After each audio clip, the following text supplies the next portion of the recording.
28 राज्य आणि 8 केंद्रशासित प्रदेश असलेल्या आपल्या या भारत देशामध्ये जवळजवळ 20 ते 21 राज्य आणि केंद्रशासित प्रदेशांमध्ये भारतीय जनता पक्षाची सत्ता आहे.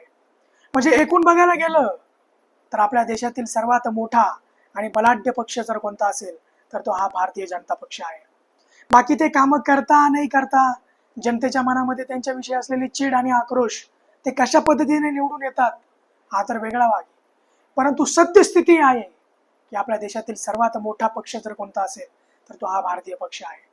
परंतु असं सगळं असताना देखील तामिळनाडूमध्ये सत्ता परिवर्तन घडतं आणि पुन्हा एकदा एक गोष्ट सिद्ध होते की जेव्हा चहूबाजूनी वादळ घेरलेलं असतं, जेव्हा मोठमोठ्या सुलतानांची सत्ता देखील डळमळीत होते, तेव्हा दक्षिणच्या भूमीमध्ये एक झंझावात निर्माण होतो आणि तो छाती ठोकून सांगतो की कोणी कितीही मोठा तिरमखान का असेना, जर तुमचा इरादा नेक असेल आणि तुमच्या काळजातील ठोका जनतेसाठी वाजत असेल तर तुमचं कोणीही वाकडं करू शकत नाही. आज संपूर्ण देशामध्ये या भारतीय जनता पक्षाची सर्वात मोठी ताकद असताना देखील विजय थलापती यांच्या TVK या पक्षाने तामिळनाडूमध्ये सत्ता परिवर्तन घडून दाखवलं.